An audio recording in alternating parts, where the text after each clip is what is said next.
तुम्हाला तर माहिती आहे माझी सकाळची सुरुवात कशी होत्या. सकाळी उठलं की नाही पहिला या लागते गोट्यात आलं की नाही शान काढ लागते. शान काढून झालं की नाही धार काढायला बसायचं बघा. आणि धार काढायच्या अगोदर की नाही पहिला एक सुरुवातीला असा एक ग्लासभर की नाही दूध मार लागते. त्याच्याशिवाय आपली काय सुरुवात होत नाही बघा.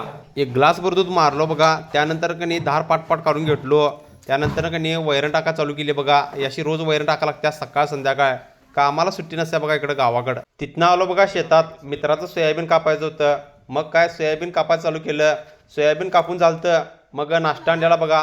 मस्तपैकी की नाही वडापाव आणि पाव होता बघा. त्यामुळं नाश्ता दिन करून घेतला. सगळेजण बसलेला बघा. नाश्ता दिन केला मस्तपैकी. तिथून का नाही वडवाय चालू करायचं होतं बघा. मग चाळी तीन बांधून घेतली आणि वडवायला केवढं अंतर आहे तुम्हाला दाखवतो. हे मी आता तुम्हाला इथनं पुढं कणी फास्टमध्ये करणार आहे. पण हे अंतर कणी एवढं वडवा लागते बघा. शेतकरी म्हणजे काय ते चीज नव्हं. इथनं फजा लांब होता वडवाय चालू होतं. त्यामुळं कणी वडवून त्यांनी घेतलं शेवटी. ही अशी शेतात रोज कामं करायला लागतात बघा. मग त्याला शेतकरी म्हणायचं.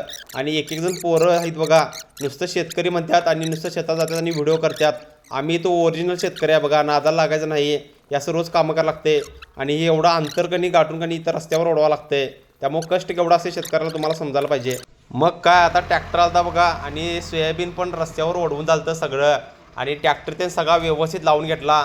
त्यानंतर मळून बिळून सगळं घेतलं बघा. पोती पण टाकली टेम्पोमध्ये. आणि आम्ही आता घराकडे चाललो बघा मस्तपैकी. तर ब्लॉग कसा वाटला लाईक करा, कमेंट करा, शेअर करा आणि जाताना फॉलो करा विसरू नका.